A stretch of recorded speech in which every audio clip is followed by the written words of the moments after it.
1 second. Okay, sure. Well, so the title of what I wanted to say today is basically living your life outside your comfort zone. And I chose that because I'm someone that can relate to that personally. At a different event like a few years back, a lady that spoke said that the best things in life happen outside your comfort zone. And that really stuck to me because when I thought about just the trajectory that my life had taken ever since, my life was thrust out of its comfort zone when the accident happened, I could definitely see that there was truth to those words. So just to get right into it, like you saw in the video, I was 16 when the accident happened. I was in Nigeria, I'm Nigerian, and I was heading home for Christmas with 60 other students from my high school. And it was a regular commercial plane. We're going from Abuja, the capital, to the east, and there were 109 people on board, including the flight crew. What happened was, about 20 minutes to landing, the pilot tried to navigate his way descending in really bad weather, and he ended up crashing the plane instead. And so 107 of 109 people on board the plane passed away. And I was one of 2 survivors. The other lady I didn't know before the accident. So I ended up sustaining 3rd-degree burns over 65% of my body. And they had to move me ASAP to a hospital in South Africa because that was the closest place where they could take care of the level of injuries that I sustained. So the important thing that happened in South Africa, aside from the fact that this is where my journey as a burn survivor began, is that I had to learn really quickly within those 7 months of my treatment how I was going to re-enter society after all this had happened. I was going to look completely different, life had completely changed. I was completely out of my comfort zone. I had this whole plan for my life. I was going to take the SATs, go to school in London, all this stuff didn't matter anymore because now this had happened. So how was I going to face life now, And that mattered so much because the way I came out of this was going to determine, my attitude towards life in general and how I face, people looking the way that I look now.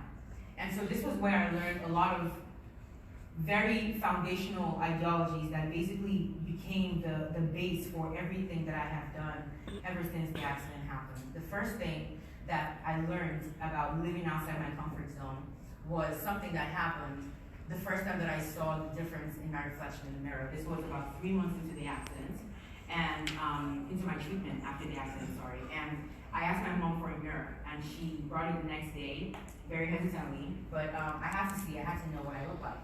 And so I looked into the mirror, and I saw the reflection on the picture on the right, which looked completely different from what I remembered myself to look like. And honestly, I was afraid before looking at myself that I would see this change and it would affect everything that I liked about myself, my personality, the way that I just very outspoken, lively. But somehow when I looked in the mirror, even though the girl on the left didn't exist anymore, at least physically, there was still something very familiar about my face. Like, not really the face, maybe the expression in the eyes, something about what I looked at still looked like what Kechi was, even though it didn't look like her anymore. And that's when I learned that the first thing that I needed to understand was that my scars do not define me. Yes. So I learned this, and it made me understand that even though I don't look like what I remember myself to look like, if I still felt like me, then that had to mean that whatever made me who I am goes way beyond my physical appearance, and it had to, because we live in a world that is full of a lot of different standards of beauty, a lot of different other kinds of standards. But now that I no longer fit these standards, I had to decide what I was going to tie my identity to, and that's where my faith came in. My faith became my standard, basically. I started to try to see myself the way that God sees all of us. He would always see us as valuable, as special, as beautiful, as unique. It's never going to change. That's the one opinion that will never change. So for me, that was a safe place to be.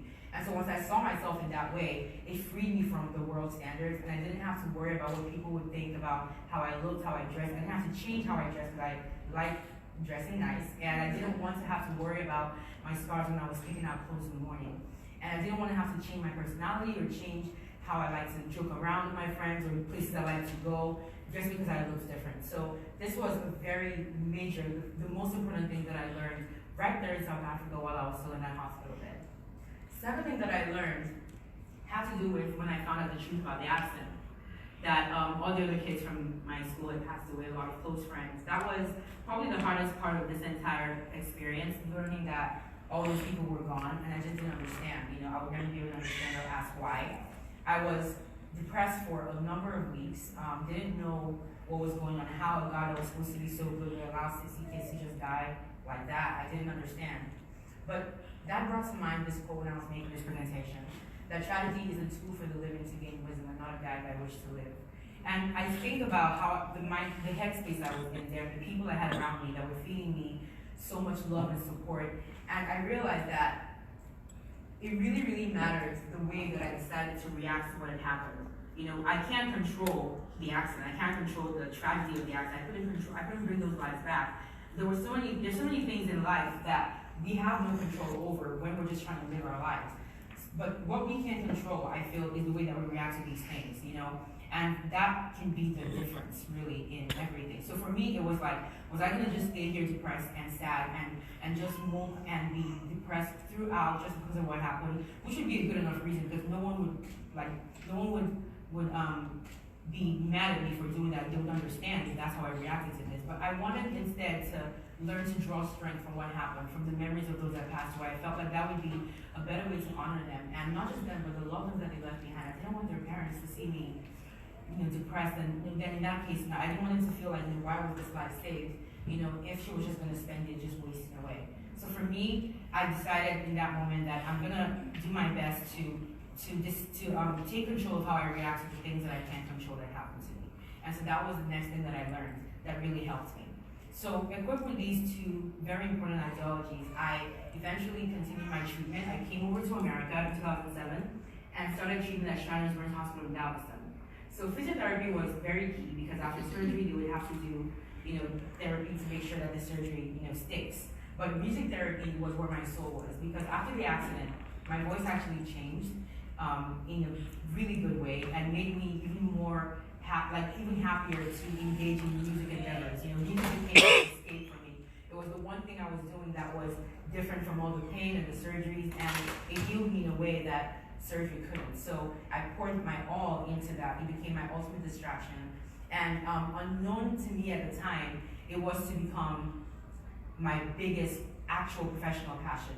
In this time in my life, this is about 10 years ago, I had these huge lofty dreams about performing on stage and, you know, just being a performer and a singer and an artist. But now that I look so different, I felt like this was even more impossible. I thought it was impossible before the accident. Now I just felt like this can only be a hobby at best. So I poured my all into this hobby. I loved it with all my heart, but I was never going to pursue it professionally because I just felt like I gave myself every excuse. I said, one, I don't even think I'm that good. Number two, even if I were, I look so different that I don't think this industry will accept the way I look right now. So those are my reasons for not pursuing my big dream, but that was, music became my big dream definitely during this time with Shriners. But throughout all my treatments, I had my family, I had my friends. My whole family uprooted their lives to move over with me here and live life here with me. And there was no thought about it. It was just like, this is just how our women have to build their lives from now. And they sacrificed a lot for me and changed a lot for me too. And I have so many amazing friends that stuck by me throughout the whole process. And this is what brought me to my third ideology that has been my support ever since the accident, which is about support system. I think that we need to assess the kind of people that we have around us whenever we are trying to achieve anything. It matters who you hang out with, basically. You know, because, you know, at the end of the day, we're products of our environment, but we're also products of who we spend the most time with. We're going to eventually become influenced by their attitudes, their mindsets, their perspectives on life. If you surround yourself with yes men, you're never going to grow because they will agree with everything that you do. If you surround yourself with negative people, then you're always going to have a skewed idea of who you are. You're always going to have self-doubt, and you're always going to have identity problems because these people will constantly make you doubt who you are. But if you surround yourself, or if you find yourself just have the way that I did, because I feel like it was really a miracle, surrounded by amazing, authentic people who tell me not what I want to hear, but what is, simply. You just tell me the situation as it is. It gave me the clearest picture I could possibly have of who I truly am. Not just about what my opinion of myself, but who I present to the world as well. The most authentic version of that. That way I could see what my flaws really were, what I needed to build up and improve, and know also what my skills are, my strengths are, that I can put forward into the world when I'm trying to do whatever I'm trying to do with my life. So that's why I think a support system really matters. And in this journey to achieving big dreams, I mean, the people that you hang out with can really make the difference between the kind of perspective you have moving forward and facing your obstacles. So with these amazing things in my life, my faith, my music, my family, and understanding that my scars do not define who I was, I moved forward in life. I got better physically, and I was able to finish high school, graduated college with an economics degree. Also graduated top of my class, so I was able to give the commencement speech. That was pretty cool. Super hard for that. But after college, though, I worked for like a year for a couple nonprofits in Houston, and it was in 2016 while I was getting my master's that AGT happened.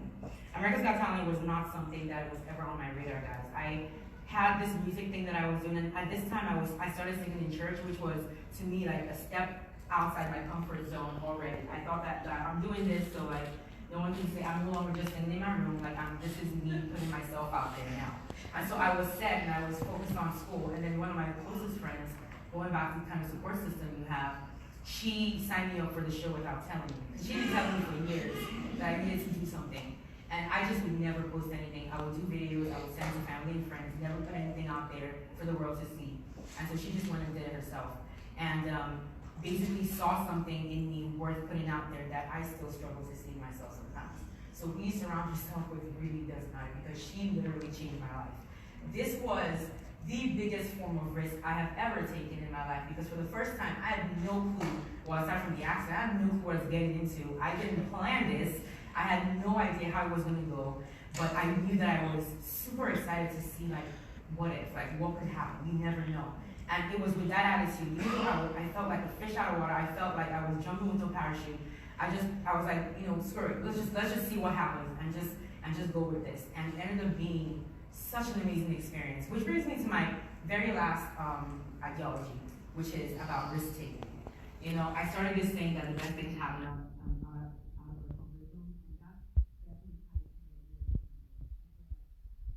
Like the best things happen when we challenge ourselves, when we step out of status quo, and when we, like once we find ourselves being comfortable, I feel like that's a bad sign. I feel like we need to step things up, because once you get comfortable where you are, then I mean, comfort is good in some things for sure, but when you're pursuing your big dreams, I don't think there's no cap. You know, you keep going and going, and that's what I feel like, you know, taking risk does. It makes you braver and braver and braver, and you just keep on taking these risks and challenges. Because the thing about risk is, we don't do it because we're afraid of failure, but also because we're afraid of, for me at least, afraid of what the world will say. What if I'm not well received? What if I don't just fail, but like people ridicule me? That's like what holds me back a lot, especially with music. But AGT happened and took the choice out of my hands, and I had to perform on these stage. I signed a contract, I had to sing what they told me to sing, and I had to expose myself to being judged by the world to see what they thought about my voice. For the first time, I would have to hear what strangers thought about me. And things went in the most miraculous way. I don't even, till today, I still can't believe that actually happened. I moved on from the audition to the judge cuts, to the live shows, to the semifinals, to the finale of AGT Season 12. And I still can't believe that actually happened.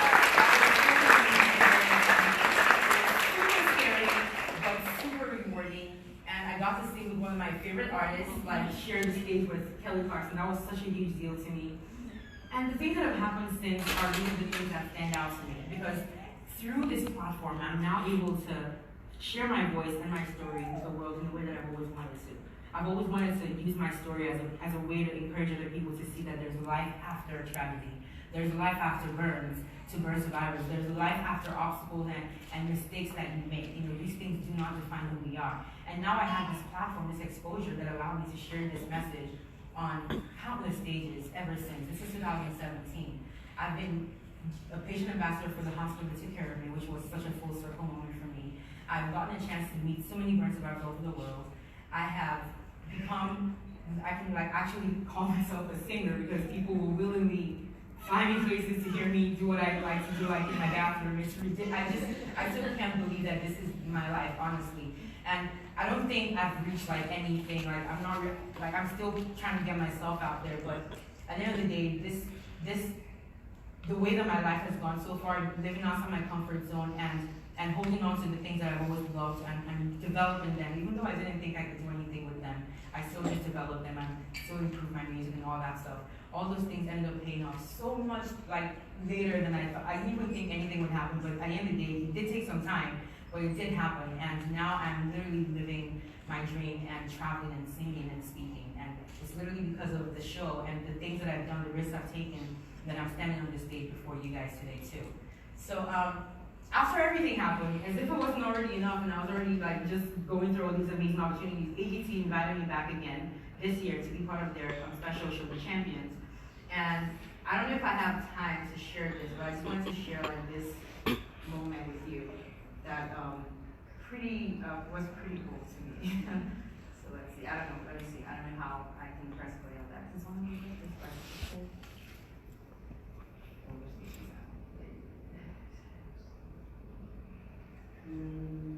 If there's a song, I can just skip it, but.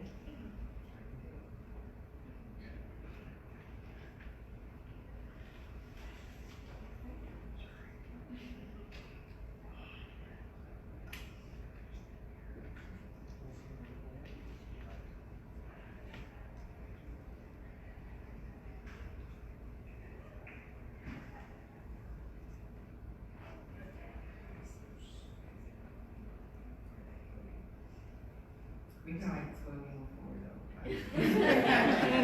It's on YouTube, so if you want to see what it's okay, I can totally move forward, it's fine.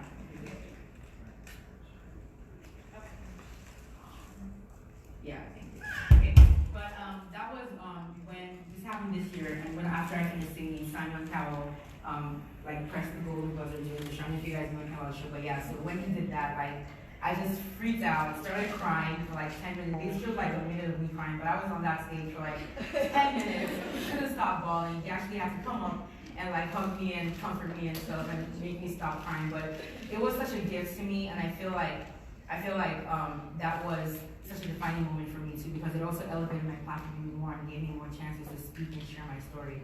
So really, guys, these are the things that have helped me in my life: dreaming big and living outside my comfort zone. Understanding that your scars don't define you, choosing how you react to tragedy, assessing your support system, and taking risks, because, like I said, the best things in life happen outside your comfort zone. Thank you guys so much.